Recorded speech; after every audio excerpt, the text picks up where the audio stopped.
sejauh mana peran Al-Ghazali dalam memundurkan umat Islam, dalam membuat kegelapan di dunia Islam. Nah, menurutku peran Al-Ghazali dalam membuat kemunduran terhadap umat Islam tidak bisa dibesar-besarkan. Memang besar sekali. Oke, terima kasih teman-teman yang sudah bergabung juga. Nanti teman-teman yang menyaksikan siaran ini bisa ikut menyampaikan pendapat atau bertanya melalui kolom chatroom.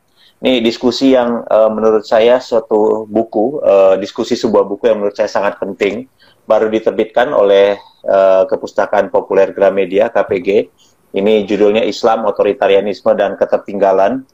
Satu buku yang menurut saya seolah-olah buku ini, nggak tahu ya, kalau dalam pandangan saya pribadi ini seolah-olah buku yang memang ditakdirkan untuk Indonesia, terbit dan ditakdirkan untuk Indonesia, karena ini kita sedang, kalau menurut ukuran-ukuran yang ada di buku ini, memang kita relatif lebih bisa dikatakan lebih maju ketimbang dunia Islam lainnya.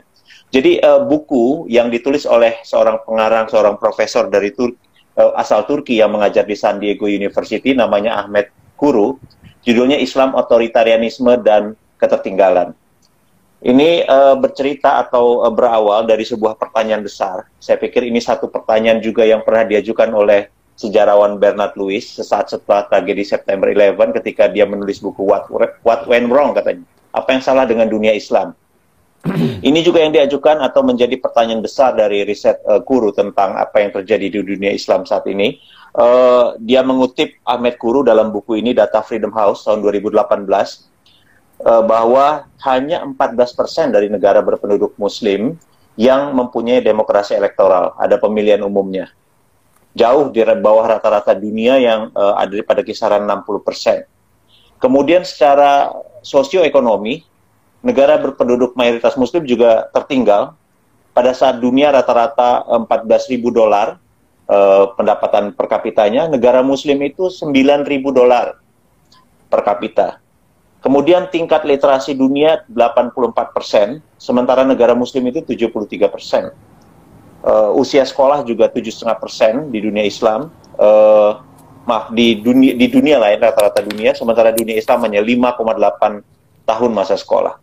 Nah, berangkat dari data-data yang tidak terelakkan bahwa ada fakta mengenai kemunduran atau keterbelakangan dunia Islam dibandingkan dunia pada umumnya, ini membuat Kuru mencoba mencari tahu apa yang melatari kemunduran di dunia Islam.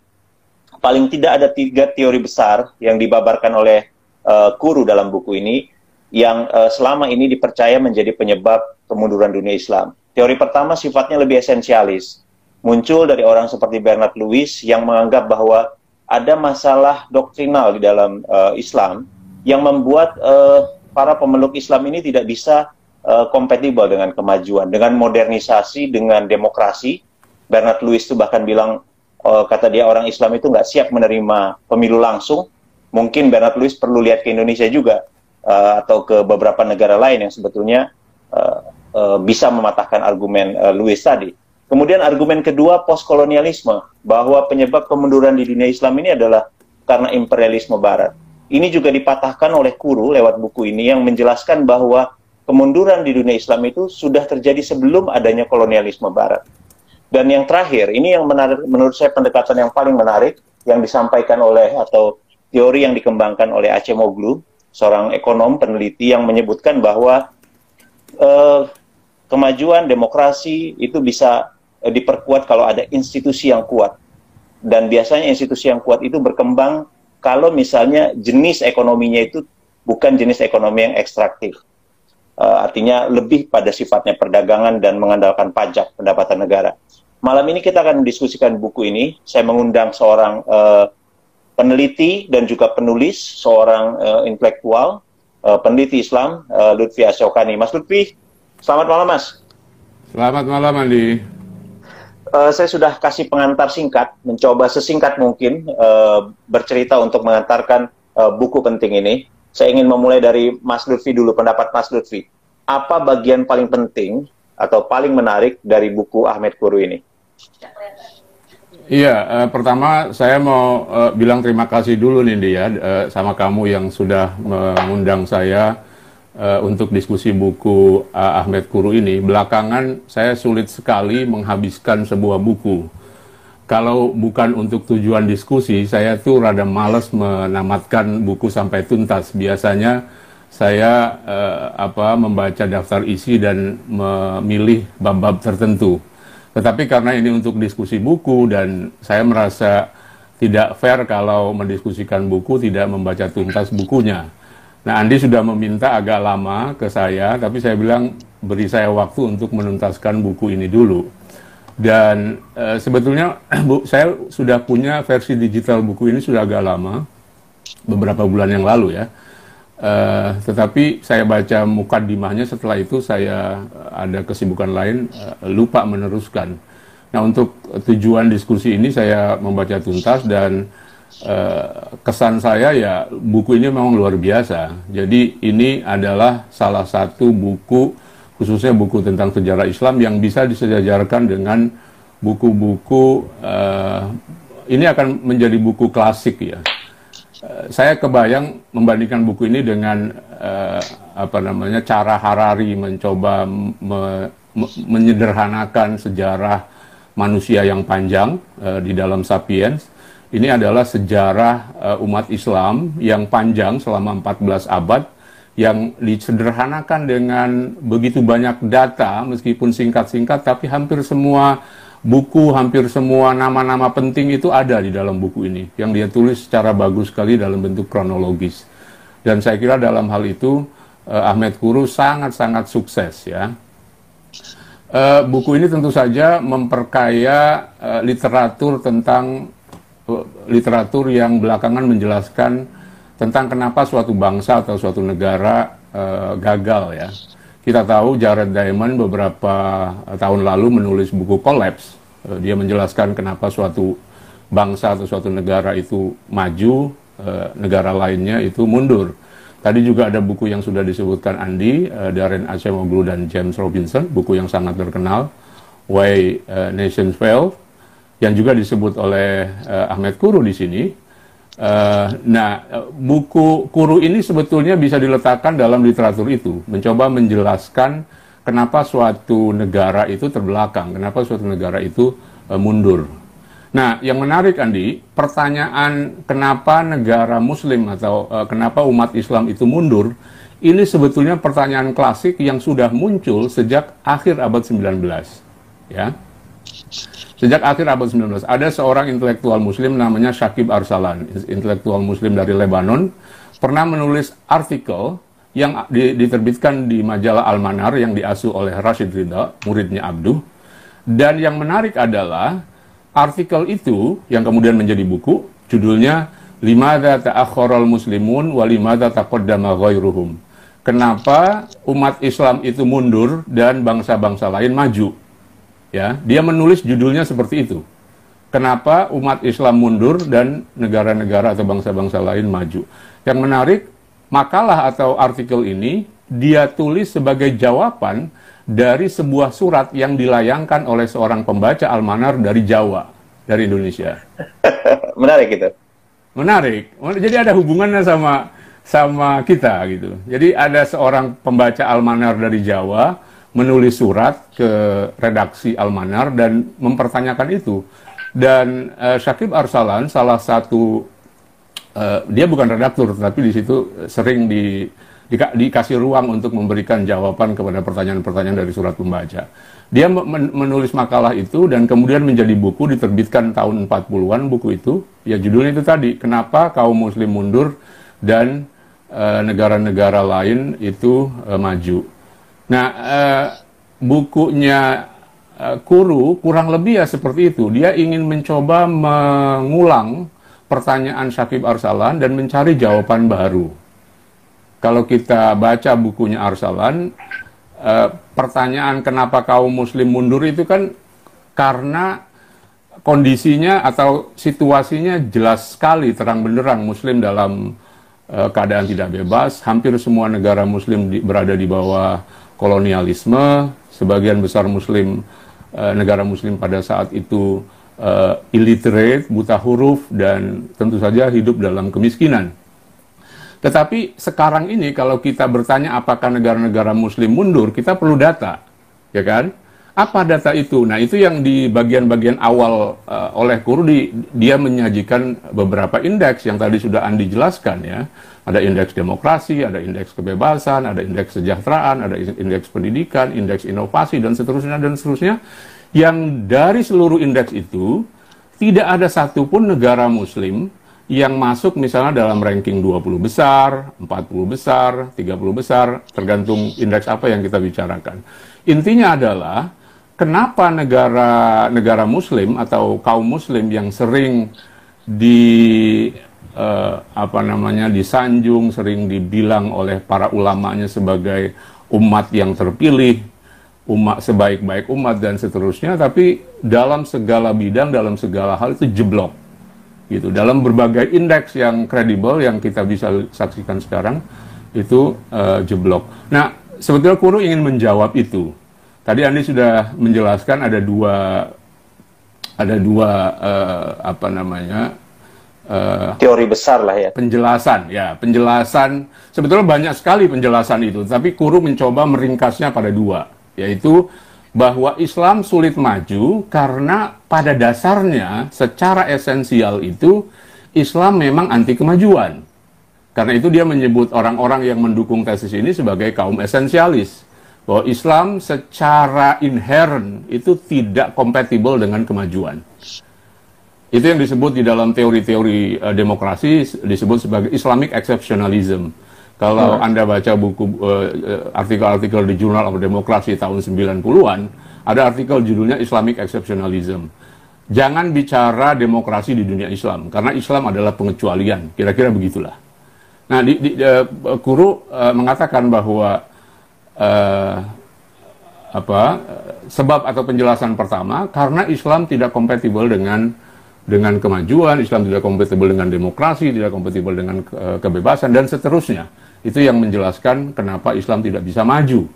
Ya, itu penjelasan pertama. Penjelasan kedua, kenapa Islam terbelakang atau kenapa kaum Muslim terbelakang? Karena kolonialisme. Ini biang keladi dari semua keterbelakangan umat Islam adalah kolonialisme. Ini biasa dikumandangkan oleh orang-orang kiri, temannya Boni dan kawan-kawan itu. Yang sering menyalah-nyalahkan imperialisme dan kolonialisme. Nah, tentu ya masing-masing penjelasan ini ada benarnya, tetapi kata Ahmad Kuru, dia mencoba menyanggah ya. Tidak sepenuhnya benar. Penjelasan pertama misalnya dia mengkritik kenapa Islam dianggap tidak kompatibel.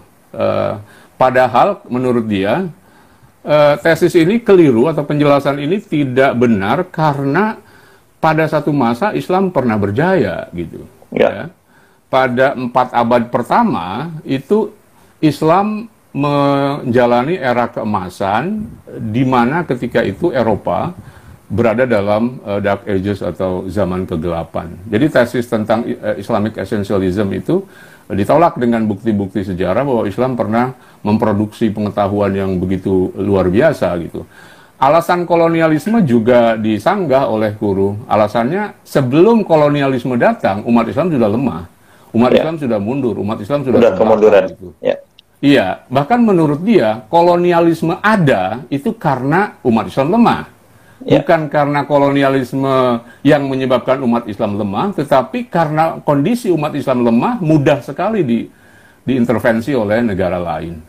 Nah, itu kira-kira penjelasan dua penjelasan yang dominan, dua paradigma penjelasan yang berlaku selama ini kalau kita bicara tentang kemunduran umat Islam. Nah,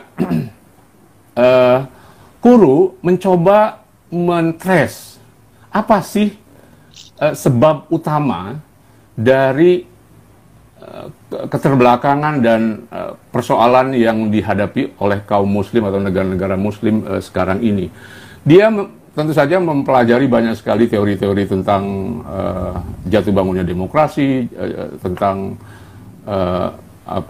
kenapa sebuah negara sejahtera dan seterusnya, dan karena itu dia di bagian-bagian awal beberapa kali mengutip hasil penelitiannya Acemoglu ya tentang pentingnya economic institution yang inklusif, pentingnya efisiensi dalam institusi dan seterusnya. Nah, yang menarik kata Kuru, institusi itu tidak datang from scratch dari langit, gitu. Tidak datang dari langit, kata dia. Institusi itu ada aktor-aktor yang membuatnya. Nah, itu dari sanalah dia memulai mengenalkan tesis aliansi ulama dan negara.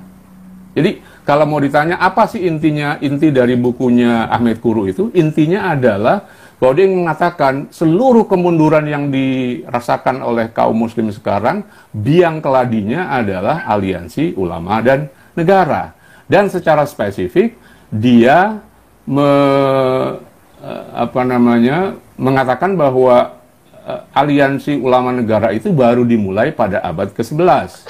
Sebelum abad ke-11, itu ulama relatif independen, kelas menengah atau borjuasi cukup besar, sehingga ada ruang buat warga untuk mengekspresikan pandangan-pandangannya, bisa berekspresi, bisa berimprovisasi, bisa berinovasi, dan itu yang menjelaskan kenapa pencapaian sains, kedokteran, astronomi, dan lain-lain itu begitu besar sebelum abad ke-11.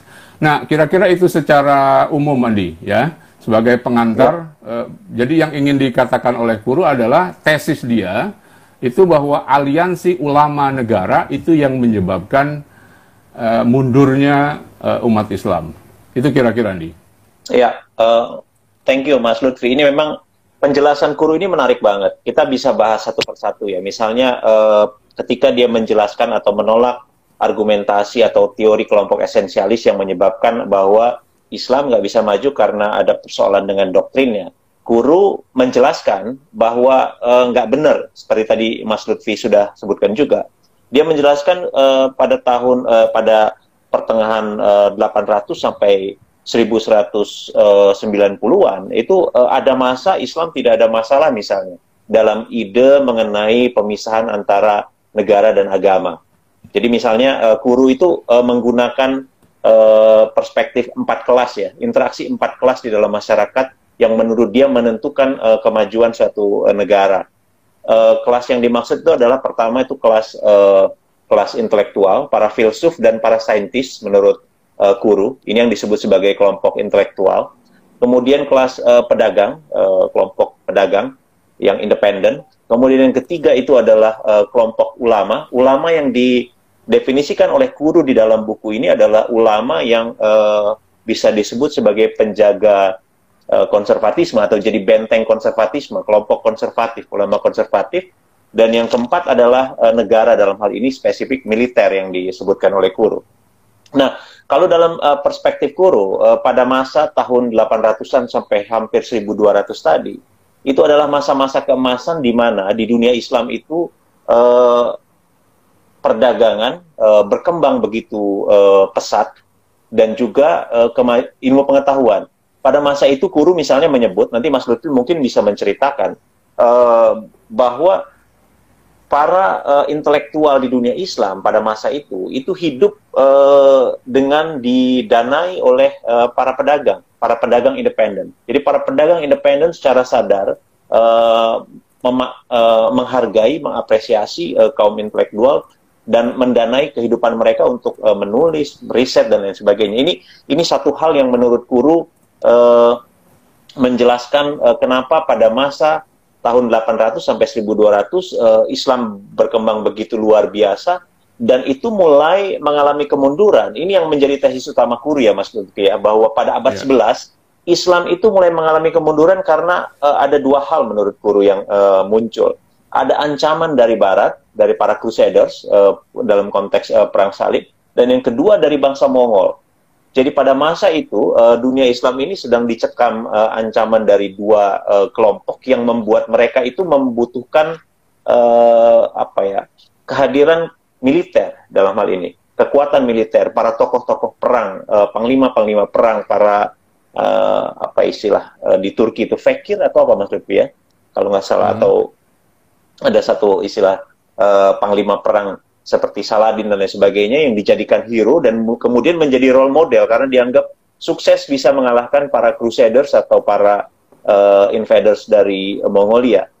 Nah, pada saat itulah mulai terbentuk aliansi antara kelompok militer, dalam hal ini yang menjadi penguasa, dengan kelompok ulama konservatif yang pada saat bersamaan merasa bahwa para intelektual yang bebas ini merupakan ancaman. Dan karena itu disingkirkan dari pergaulan intelektual dan mengakibatkan akhirnya kemajuan intelektual itu mengalami hambatan di dunia Islam. Satu hal Mas Lutfi yang mungkin juga menarik soal perdagangan ya Mas Lutfi ya. Jadi kalau dalam Kuru itu memberikan atau mengutip beberapa data bahwa dunia Islam itu memang corak ekonominya sangat ekstraktif. Dalam dunia ekonomi ekstraktif seperti teorinya Acemoglu, memang akan sulit kita akan mendapatkan satu institusi demokrasi yang kuat. Karena hubungan antara para borjuasi, kelompok borjuasi dengan negara itu sifatnya rente. Jadi nggak ada hubungan yang lebih independen, dan itu yang menyebabkan dunia Islam itu sulit berkembang hingga sekarang. Misalnya Kuru itu memberi gambaran dari seluruh dunia itu 75% dari total negara yang menerapkan politik ekonomi rente itu 75%-nya itu berasal dari dunia Islam. Jadi kemudian 40% penerimaan dari minyak ini juga masih 40%. Rata-rata negara berpenduduk mayoritas Muslim itu 40% penerimaan negaranya dari minyak. Jadi ini salah satu kutukan lah, bisa disebut semacam kutukan bagi dunia Muslim yang kaya minyak ini, yang menyebabkan institusi demokrasi tidak bisa berkembang dengan bebas di negara berpenduduk mayoritas Muslim. Gimana Mas Lutfi? Ya, ekonomi rente itu baru muncul kata Kuru seiring dengan menguatnya aliansi ulama negara abad ke-11. Sebelumnya pola atau karakter ekonomi yang berlaku di kerajaan-kerajaan Islam, khususnya di dinasti Umayyah dan Abbasiyah, itu lebih merkantilis. Jadi pertukaran barang, perdagangan karena hubungan negara Muslim dengan negara-negara tetangga, khususnya dengan India dan Transoksania, daerah-daerah Asia Tengah, itu intens sekali, dan perdagangan perdagangan menjadi nadi buat ekonomi kerajaan-kerajaan Islam pada saat itu. Nah, baru setelah abad 11, ketika nanti saya akan jelaskan tadi di soal invasi Mongol dan Crusade. Nah, jadi pada saat itu ya perdagangan memang cukup dominan gitu ya. Apalagi kan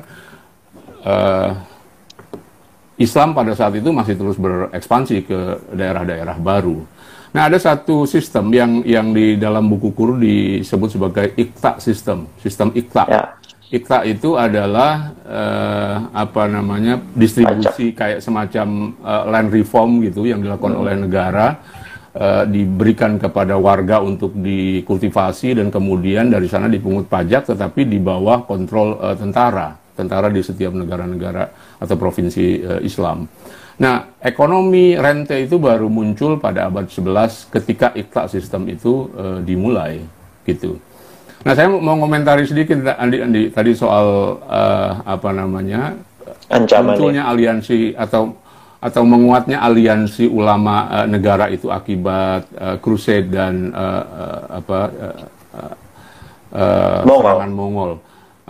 Ini kan sebetulnya teori yang selama ini dianut oleh kaum orientalis, para pengkaji Islam di Barat, orang seperti Bernard Lewis,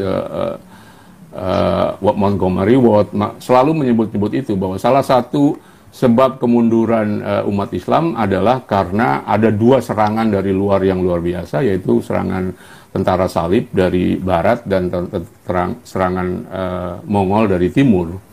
Nah, justru di dalam buku ini, Kuru itu menyanggah itu. Kata dia, dua peristiwa besar ini sebetulnya tidak terlalu berarti khususnya buat kekuatan militer Islam lah. Karena setelah itu, setelah era invasi, itu dia menyebutnya era invasi, abad ke-13, itu muncul 3 kerajaan besar, 3 imperium besar yang sangat kuat. Ada Utsmaniyah atau Ottoman di Turki, ada Safawiyah atau Safawid di Iran, ada Mughal di India, yang 3-tiganya memiliki kawasan geografis yang sangat luas sekali dan secara militer juga kuat. Nah, justru yang dipertanyakan oleh Kuru adalah kenapa ada imperium, ada kerajaan-kerajaan besar, tetapi tidak ada produksi pengetahuan, gitu. Kan salah satu ciri negara beradab, dia memproduksi pengetahuan, memproduksi saintis, memproduksi dokter, punya rumah sakit, punya lab, dan seterusnya, seperti yang terjadi 4 abad pertama di dalam sejarah Islam. Nah, selama, dia membandingkan, yang menarik adalah 4 abad dibandingkan dengan 8 abad. 4 abad pertama, itu buku karya-karya yang diterbitkan oleh umat Islam itu banyak sekali. Sementara 8 abad setelahnya, itu sedikit sekali, terutama buku-buku dalam bidang sains, dalam kedokteran, dan astronomi. Jangan lupa sebelum Copernicus, sebelum era sains modern, itu benda-benda angkasa, sebagian besar namanya dalam bahasa Arab, nama-nama planet, nama-nama bintang, itu hasil penemuan orang-orang Muslim pada 4 abad pertama itu. Nah, saya mau menjelaskan kenapa Kuru tidak setuju dengan penjelasan bahwa Crusade dan tentara Mongol itu menghancurkan memiliki dampak buruk buat umat Islam. Menurut dia sebetulnya bukan di situ, tetapi beberapa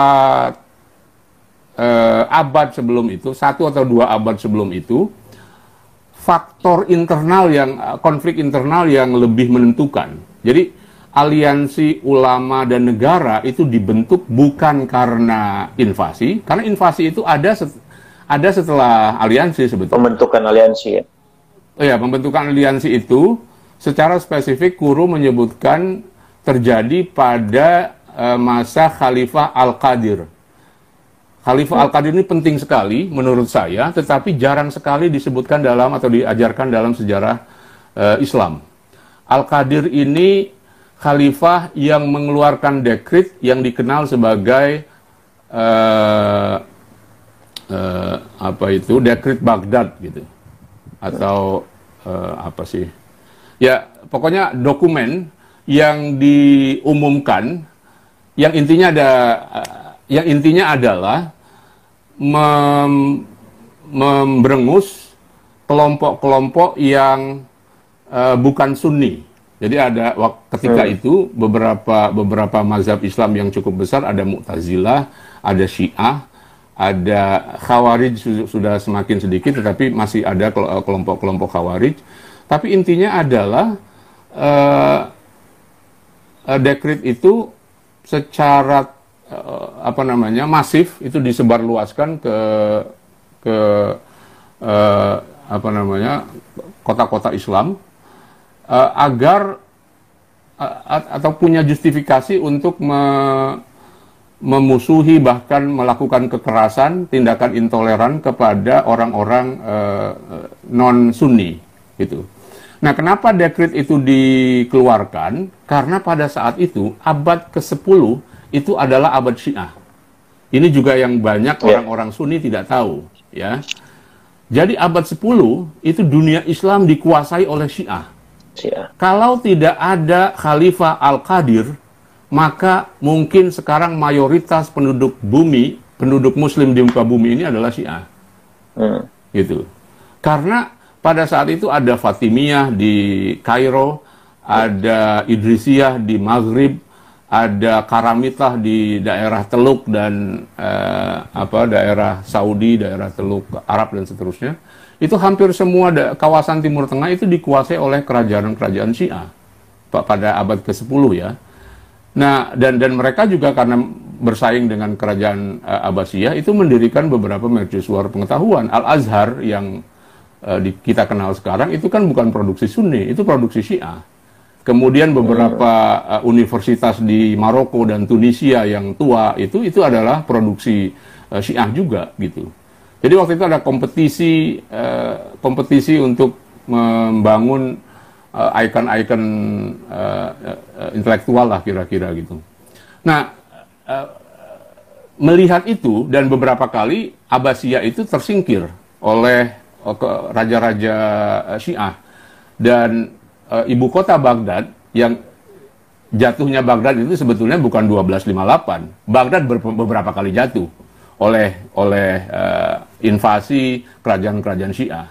Baghdad pernah pindah ke Raqqa. Raqqa itu di Syria, pernah pindah di satu kota kecil di Irak. Jadi beberapa kali pindah, dan melihat itu Al-Qadir, Khalifah Baghdad ini cemas bagaimana mengembalikan kejayaan Abbasiyah. Yeah. Nah, untuk itu dia berusaha mengkonsolidasi kekuasaannya dengan cara bagaimana menyerang, memberikan legitimasi untuk menyerang kelompok-kelompok non-Sunni ini. Gitu. Maka dari situlah kemudian dia merancang bagaimana melakukan menjaga atau merawat kekuasaannya dengan mengakomodir para ulama itu. Dan beruntung sekali karena Al-Qadir ini hidup panjang dan dia berkuasa selama 40 tahun lebih dari Soeharto. Jadi dia punya program yang bisa dijalankan dengan cukup matang dan berhasil. Nah, Al-Qadir itu menurut saya khalifah yang terpenting kedua setelah Al-Ma'mun ya. Kalau Al-Ma'mun itu yang memberikan pencerahan, Al-Qadir itu yang memberikan sebaliknya, konservatisme. Jadi dunia Islam itu terbalik itu di tangan Al-Qadir sebetulnya. Dari sana ada kemenangan-kemenangan kerajaan Islam, ada Ghaznawiyah, ada Saljuk. Saljuk itu juga penting, kerajaan Saljuk di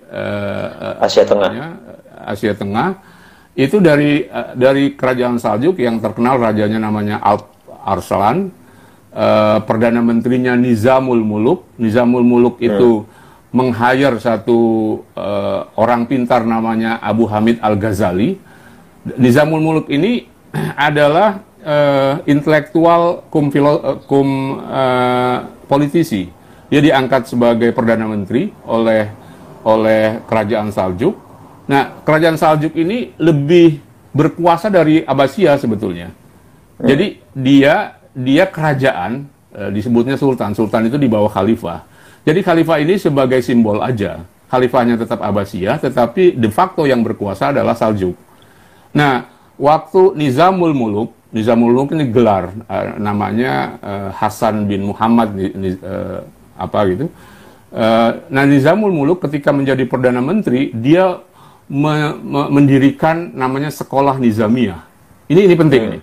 Sekolah Nizamiyah itu berbeda dari Baitul Hikmah yang didirikan oleh Al-Mansur dan kemudian diteruskan oleh Al-Ma'mun. Ya, kalau Baitul Hikmah itu sangat pluralis, core studinya itu filsafat, sains dan kedokteran.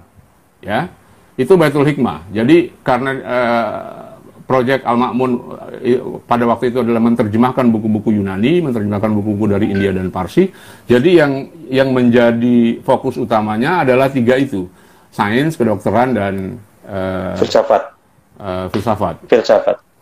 Ya, filsafat. Nah, Nizamiyah karena dia berada di bawah pengaruh doktrin Al-Qadir, maka kurikulum yang dikembangkannya adalah membangun atau mengajarkan ilmu-ilmu keislaman. Jadi ilmu-ilmu umum itu dikeluarkan dari kurikulum An-Nizamiyah. Begitu Al-Ghazali masuk dan menjadi direktur Nizamiyah Baghdad, jadi Nizamiyah itu dibangun di hampir seluruh kota Islam. Ada lebih dari 100 Nizamiyah. Ada di Basra, ada di Kufa, ada di Fes, ada di mana-mana pada saat itu. Nah, yang Baghdad sebagai sekolah ibu kota itu kepalanya adalah Al-Ghazali, dan Al-Ghazali cukup berpengaruh membuat kurikulum Nizamiyah. Nah, dari sanalah kemudian Al-Ghazali, karena memang didesain itu seperti pesantren, dan saya kira pesantren di Indonesia itu terinspirasi dari sekolah Nizamiyah yang lebih banyak mengajarkan kurikulum agama dan mengeluarkan ajaran-ajaran atau mata kuliah yang umum, ya. Nah, ini berbeda sekali sebelum abad ke-11, kalau boleh menggunakan pemilahan yang dibuat oleh Quru. Sebelum abad 11, kurikulum pengajaran Islam itu sangat pluralistik. Semua ilmu pengetahuan itu diajarkan, ya. Setelah abad ke-11, khususnya setelah Nizamul Muluk membangun sekolah Nizamiyah, itu kurikulum pendidikan Islam itu ya betul-betul monolitik. Jadi hanya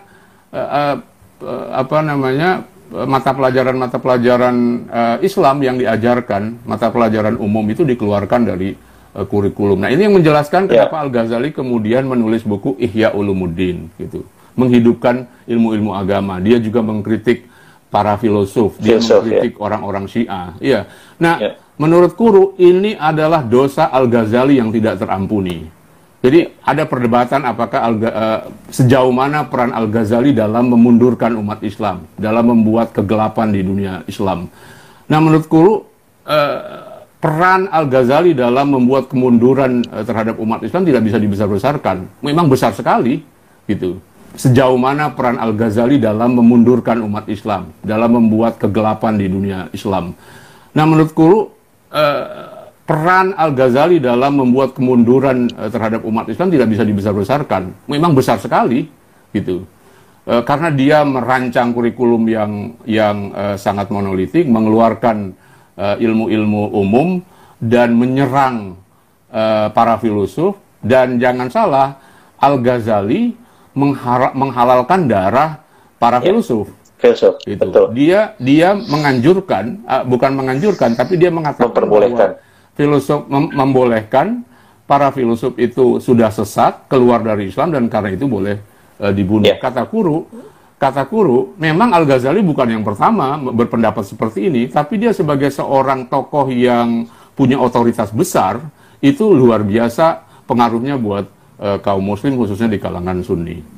Betul. Saya kira itu, Nih. Jadi, betul.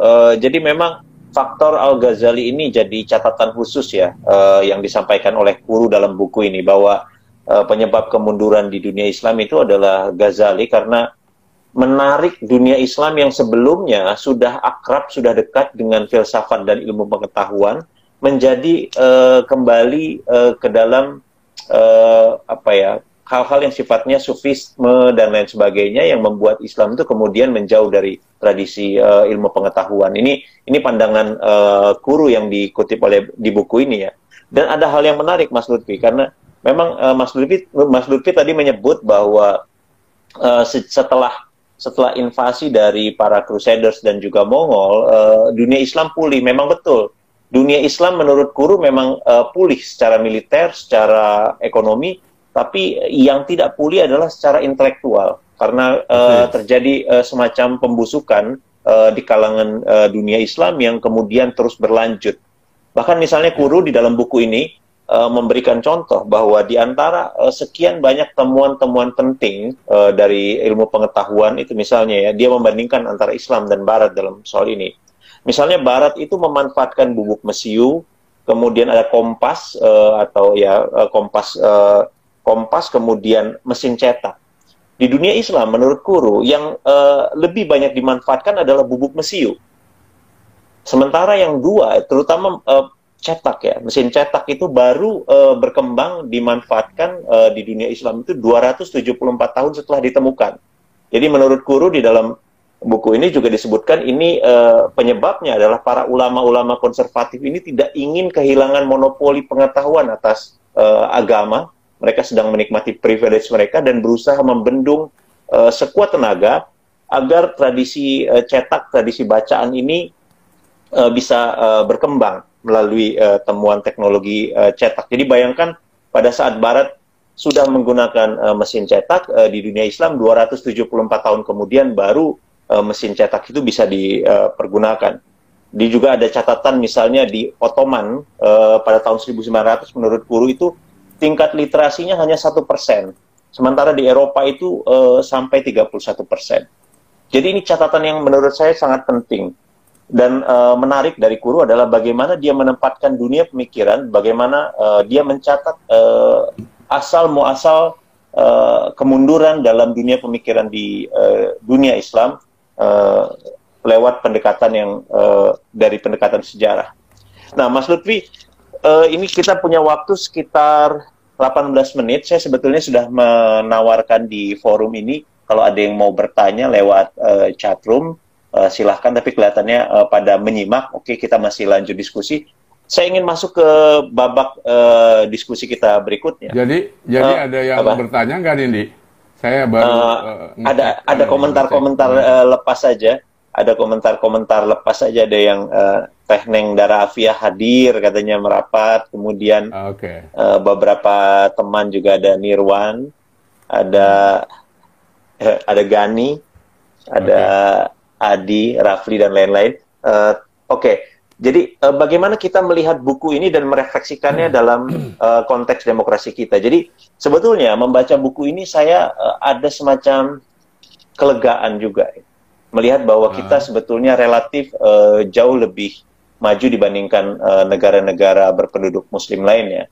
Dan ini yang menurut guru juga faktor yang membuat atau bisa mendorong hal-hal semacam ini terjadi, adalah kalau misalnya salah satu faktor pentingnya adalah ketika suatu bangsa atau suatu negara itu makin berkurang ketergantungannya dari ekonomi yang sifatnya ekstraktif tadi, dari minyak. Jadi ini juga catatan penting. Semakin kecil ketergantungan kita terhadap minyak, maka peluang untuk menguatnya institusi demokrasi itu akan semakin kuat. Kita juga tahu misalnya dalam kasus Indonesia, Mas Lutfi, bahwa misalnya kalau kita melihat studi-studi politik kita, sebagian besar munculnya apa yang disebut dinasti politik di daerah itu juga kebanyakan itu di daerah-daerah yang ekonominya sifatnya ekstraktif. Entah dari hutan, dari pertambangan, dan lain sebagainya. Jadi sifat ekonominya bersifat rente, ini menyebabkan kelompok tidak ada atau tidak muncul kelas borjuasi independen, yang menyebabkan tidak ada pembentukan institusi yang lebih kuat. Jadi ini juga jadi catatan penting dari buku ini. Kalau menurut Mas Lutfi gimana? Sorry, ada yang bertanya tuh di komentar, apa perlu dijawab nggak? Oke, boleh dong, harus dijawab. Ini dari Hari ada yang bertanya, dan saya kira menarik ini, apakah Golden Age of Islam benar-benar maju atau karena Eropa yang benar-benar sangat tertinggal pada saat itu? Ini pertanyaan menarik menurut saya. Atau saya jawab ini aja dulu? Boleh. Jawab itu dulu. Oke. Tadi Andi sudah menjawab peran mesin cetak ya. Bahwa mesin cetak itu setelah ditemukan Gutenberg, itu ada jeda sekitar 200 tahun baru sampai ke negara Islam. Begitu juga dengan kertas. Kertas sampai di negara Islam, di Mesir, itu ada sekitar 200-an atau 300-an tahun, bahkan baru sampai ke Eropa. Jadi, saya ingin membandingkan kertas dengan mesin cetak. Ketika kertas itu ketika kaum muslim mendominasi kertas, kita tahu kertas diciptakan oleh Sailun dari Cina dan kemudian diekspor keluar, dan negara-negara Islam karena saat itu sudah cukup maju, perdagangannya cukup maju, mendapatkan kertas, termasuk bangsa yang pertama mendapatkan kertas. Jangan remehkan peran kertas pada saat itu. Kertas itu kedudukannya sama dengan mesin cetak, kedudukannya sama dengan digital. Jadi kalau mau kita telusuri 3 revolusi literasi, itu adalah keberadaan kertas, keberadaan mesin cetak, keberadaan internet, World Wide Web ya. Nah, ketika kertas itu muncul dan dipakai oleh banyak bangsa, yang paling banyak menggunakan kertas itu adalah kaum muslim pada saat itu. Nah, dengan kertas sebagai medium tulisan, kan kertas itu sangat efisien, murah, dan relatif murah, dan lebih gampang dibawa kemana-mana. Sementara di Eropa itu nulis masih pakai perkamen, alat-alat medium yang masih yang dibuat dari kulit hewan dan seterusnya, yang sangat tidak efisien gitu. Nah, karena itu produksi buku, ini kita mau bicara baru produksi buku nih. Produksi buku yang dihasilkan oleh Kerajaan Abbasiyah itu sangat-sangat besar. Abad ke-9 itu ada Al-Warraq. Al-Warraq itu kalau sekarang tukang fotokopi, tapi tukang fotokopi sekarang biasanya terbelakang, maksudnya tidak terdidik. Orang-orang yang tidak terlalu beruntung secara pendidikan. Tetapi yang namanya Al-Warraq itu di dunia Islam justru adalah orang-orang terdidik, orang yang menyalin buku, karena dulu kan belum ada mesin fotokopi, jadi menyalin buku itu ditulis dengan tulisan tangan. Nah, salah satu Al-Warraq terkenal namanya Ibnu Nadim. Dia menulis buku namanya Al-Fihris. Al-Fihris ini kalau di bahasa Indonesia indeks buku. Dia mengkompilasi sekitar 10 ribuan buku. Bayangin, abad ke-9 mengkompilasi 10-an ribu buku yang kemudian setelah dituliskan, karena menurut dia ada beberapa yang hilang, tidak dijumpai, ada sekitar 3.000 sampai 4.000-an buku yang dia jumpai buku-buku itu. Bayangin, pada zaman itu dalam rentang waktu yang pendek ada ribuan buku diproduksi di kerajaan-kerajaan Islam. Sementara di Eropa kita tidak pernah dengar. Ada koleksi buku namanya Western Great Works, buku karya-karya orang Barat. Itu ada jeda 3 atau 4 abad di dalam buku itu tidak ada satupun penulis selama masa kegelapan. Jadi penulis yang muncul adalah Thomas Aquinas. Sebelumnya itu dari zaman Saint Augustine itu hampir tidak ada penulis yang dimasukkan di dalam kompilasi buku itu. Menunjukkan betapa miskinnya produksi pengetahuan di Eropa, sementara di dunia Islam sangat kaya ya. Nah, kalau ditanya bagaimana dengan pencapaian sains dan teknologinya, saya tidak ingin membesar-besarkan bahwa buku Ibnu Sina, Qanun fit Tibb, The Canon of Medicine, itu diterjemahkan ke dalam bahasa Latin dan diajarkan selama 400 tahun di universitas-universitas Eropa. Gitu. Betapa kalau buku dipelajari selama 400 tahun itu artinya tidak ada lagi setelah Ibnu Sina itu buku yang lebih otoritatif untuk membicarakan untuk mempelajari tentang kedokteran. Dan jangan lupa kontribusi Al-Khawarizmi itu penting sekali. Algoritma, istilah algoritma yang kita gunakan sekarang, algoritma di komputer, di internet, itu kan dari kata Al-Khawarizm menjadi algoritma. Dan dia menulis buku Al-Jabr wa Taqsim menjadi Al-Jabr, dan Al-Jabr menjadi salah satu disiplin dalam matematika. Dan semuanya itu produksi pengetahuan itu ada dalam Islam. Dan seperti saya singgung tadi, nama-nama benda di langit itu sebagian besar sebelum Kopernikus itu namanya dalam bahasa Arab. Gitu. Artinya yang memproduksi adalah orang-orang Muslim. Jadi saya tidak ingin membesar-besarkan, tetapi kalau Anda baca sejarah Islam dan pencapaian pengetahuan yang diproduksi itu memang amazing, luar biasa. Ya. Gitu. Sebetulnya kalau dalam kata-kata Kuru, sebetulnya memang tidak disebutkan bahwa Islam maju, iya, tapi sebetulnya bisa dikatakan relatif pada masa-masa itu ilmu pengetahuan di dunia Islam dengan di Barat itu comparable, bisa dibandingkan lah. Kalaupun misalnya tadi kan pertanyaannya apakah pada saat itu sebetulnya Islamnya yang maju atau Baratnya yang terbelakang, ya bisa keduanya ya tentu saja. Tapi menurut Kuru sebetulnya pada masa itu perbandingan kemajuan ilmu pengetahuan di Islam dan Eropa Barat pada masa itu relatif comparable. Nah, ini ada pertanyaan nih, ini ada dua dari Teh Neng, dari pemaparan sejarah Islam yang ditulis Kuru, apa relevansinya dengan konteks Muslim Indonesia, itu yang kita akan bahas sekarang. Dan dari Gani, soal ekstraktif, apa persamaan dan perbedaan pola agensi yang terjadi antara dunia Islam dengan Amerika Latin.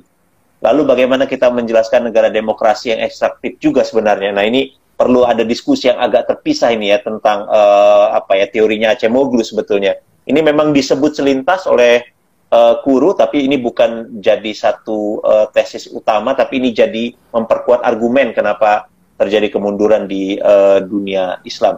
Dari Teh Neng dulu ya, saya akan paparkan ya.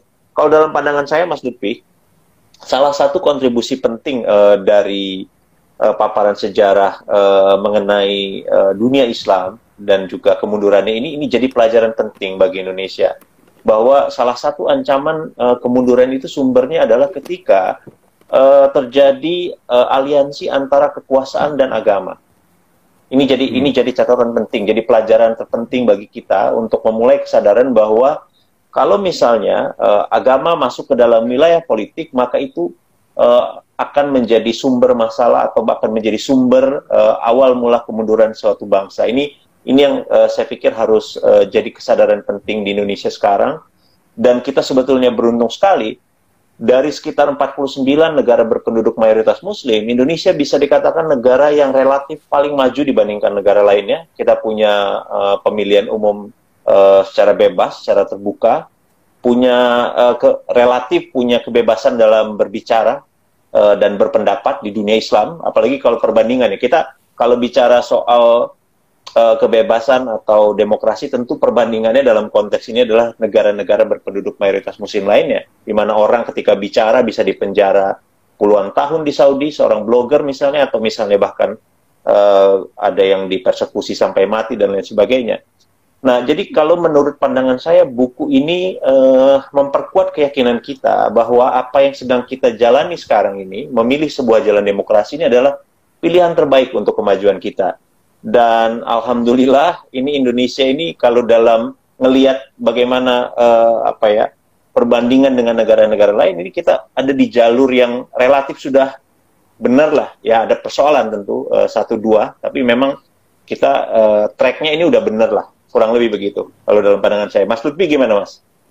Iya, mungkin kalau kita bicara aliansi ulama dan negara, apa yang kita rasakan sekarang itu betul-betul mewakili apa yang dikhawatirkan Guru kan. Bagaimana dalam pemilu yang lalu itu elemen agama dipaksakan masuk dan kemudian Pak Ma'ruf Amin menjadi wakil presiden. Kalau dia mewakili ulama, Jokowi mewakili negara dan ada aliansi, maka itu aliansi ulama dan negara yang paling sempurna yang kita miliki. Nah, cuma saya mau mengatakan gini nih. Nah, ini yang saya kira saya mau mengkritik Guru. Pertama, ya ini bagian-bagian. Kita punya berapa menit lagi nih? Ada 6 menit lagi. 3 menit silakan Mas Lutfi. Oke. Ini anu aja. Saya lagi menyiapkan makalah tulisan yang nanti akan saya kirim ke medianya teman kita Philips itu. Jadi saya mau buat resensi buku ini. Karena menyiapkan diskusi ini saya menulis, nanti bisa dibaca agak panjang di sana. Nah jadi, lupa ada saya tadi apa? Tentang negara dan agama, pemisahan negara dan agama.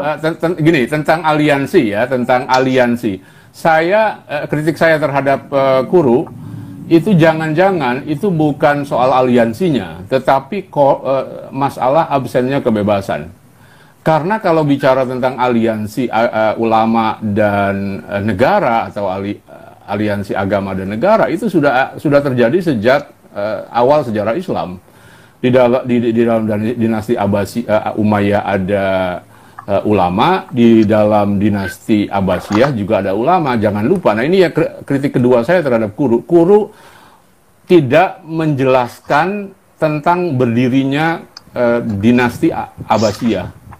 Itu penting sekali menurut saya. Dia selalu mengagung-agungkan era awal Abbasiyah, khususnya 7 khalifah pertama ya, dari As-Saffah sampai Al-Ma'mun. Itu adalah apa yang dia sebut sebagai enlightened despot. Para khalifah ini despot tetapi sangat enlightened, dari As-Saffah sampai Al-Ma'mun. Nah, yang diabaikan Guru adalah bahwa pertama Abbasiyah itu didirikan oleh ulama. Nah, pertanyaan saya adalah sebetulnya Guru ini mendefinisikan ulama itu seperti apa? Apakah yang dia maksudkan ulama itu hanya ulama-ulama konservatif versi Sunni, atau ulama-ulama dalam pengertian yang lebih luas termasuk theologian atau ilmu kalam? Kalau kita baca sejarah pendirian Abbasiyah, itu sebelum Abbasiyah berdiri ada yang namanya revolusi Abbasiyah. Ada 2 kali terjadi revolusi. Tapi revolusi yang terakhir, itu aktor intelektualnya, itu betul-betul intelektual. Para ulama, para mutakallimin, para teologian, yang sebagian besar dieksekusi oleh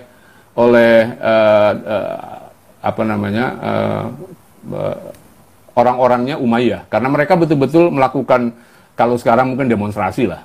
Lakukan demonstrasi, ditangkap, dieksekusi. Itu ada beberapa tokoh yang sebagian besar mereka, kalau dilihat teologinya, itu adalah penganut faham Qadariyah. Ya. Ini kalau kita baca sejarah ilmu kalam, itu biasanya kita kan diajarkan tentang Qadariyah dan Jabariyah. Padahal ada aspek politik yang besar sekali dalam dua aliran ini. Orang-orang Qadariyah adalah orang-orang pro kebebasan yang menentang Umayyah.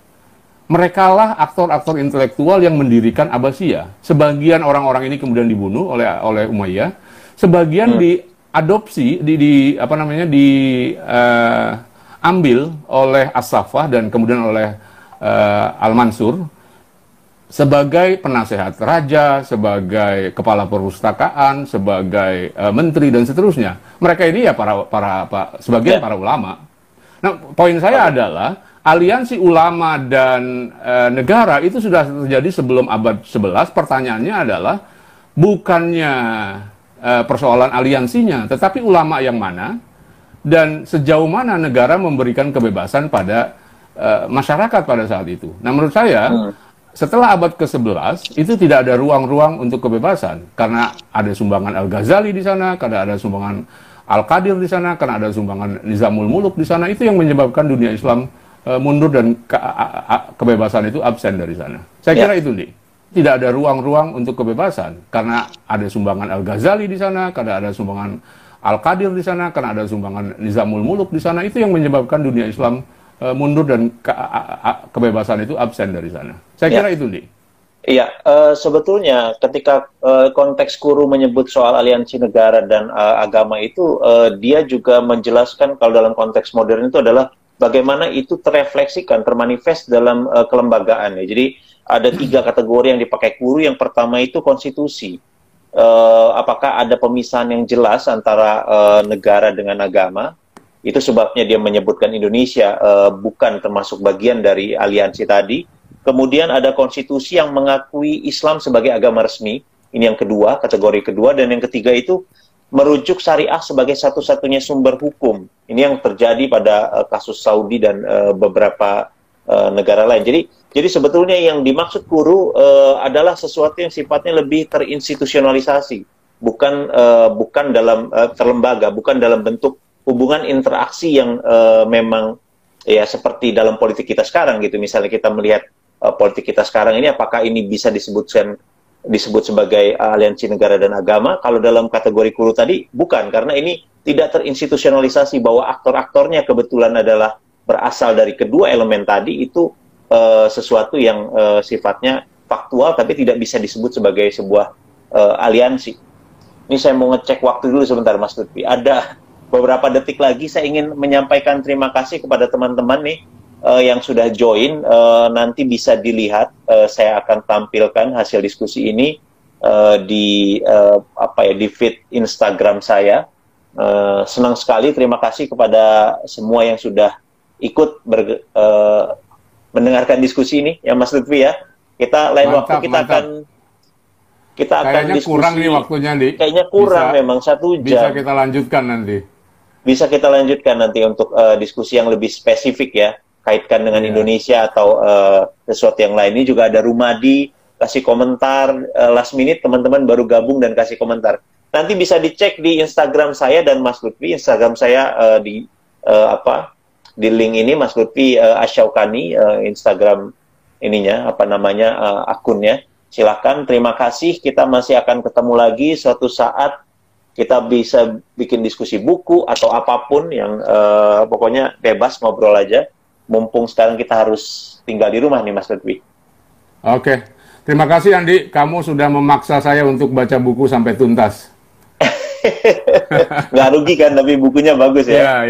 Iya. Buku yang sangat penting.